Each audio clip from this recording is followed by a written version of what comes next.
The rules are actually clear. Do not touch the horses. Do not reach for the reins. Do not block the guard's path.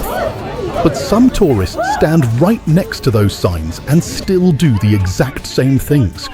And you can't help but wonder, do they really not see them? Or do they see them and simply not care? Because after a certain point, this no longer feels like a lack of awareness.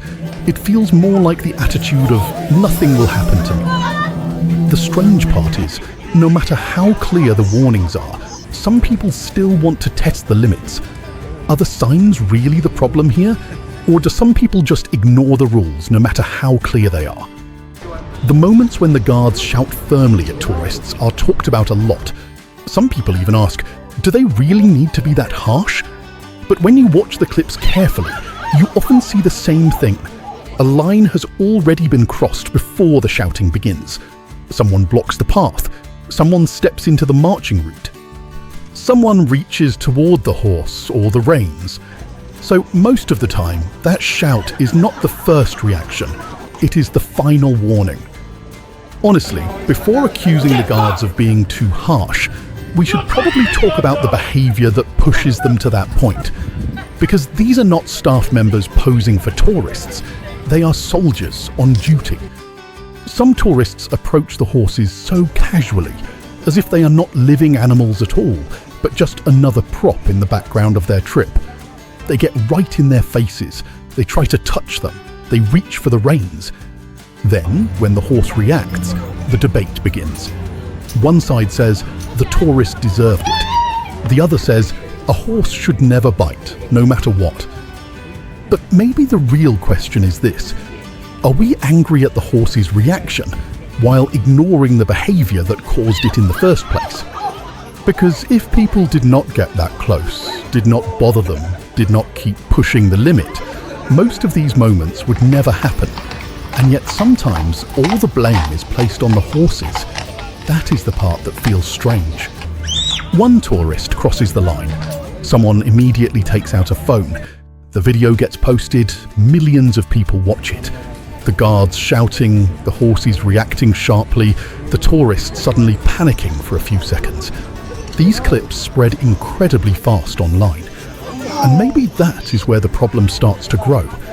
Because some people have already watched these videos again and again before they ever arrive in London. Then, when they get there, they may start thinking, what happens if I get a little closer? Would the video do well if the guard shouted at me? Would it be funny if the horse reacted? So this is no longer just a spontaneous act of bad behaviour. For some people, it may be turning into a deliberate attempt to get a reaction. One person does it, someone records it, millions watch it. Then someone else decides to try the same thing. That is the strange part. Sometimes it does not stop with the person who did it. It gets bigger because people keep watching and sharing it. Some viewers think the solution is obvious. Put up fences, stop people from getting close, end the problem.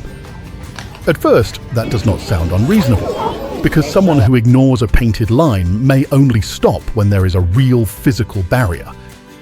But then there is the other side of it.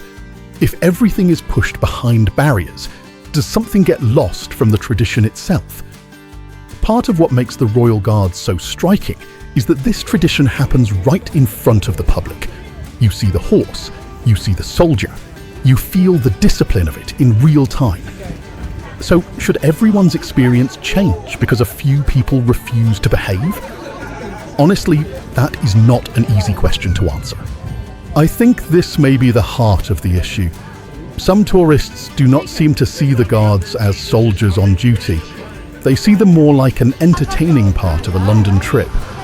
Phones are pushed into their faces. Their paths are blocked. People make strange movements just to get a reaction. Exaggerated photos are taken beside the horses, as if there are not real people standing there, but simply tourist decorations. But these guards are not there to become part of someone's funny video. They are there to do a job. Maybe that is where the disrespect really begins. The more a tradition is treated like a show, the easier it becomes for people to forget the seriousness behind it. When people talk about disrespect toward the Royal Guards, They usually think of those who grab at the horse or step into the guard's path. But it is not only about that. Pushing a phone right into someone's face is disrespectful too. Trying to provoke a reaction is disrespectful too. Turning a soldier on duty into a joke is disrespectful too, because the issue is not just whether someone touched them or not. It is also about how you look at the person in front of you and how you choose to behave. Some actions may seem small on their own, but when they happen again and again, over time, they make the whole tradition feel less serious than it really is. Sometimes one tourist goes too far, but there are dozens of people standing around. No one says anything. Phones go up, people start laughing. Everyone waits to see what happens next. And in that moment, bad behavior turns into a little performance. Maybe some people would never dare to do the same thing if they were alone. But when they feel the crowd's attention, they go further. Because for some people, even being shouted at still means getting attention. Then the video gets shared. Thousands of people watch it.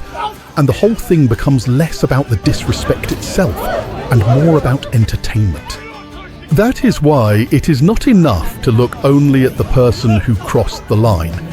We also have to talk about the crowd that watches, laughs, records, and helps turn it into a show.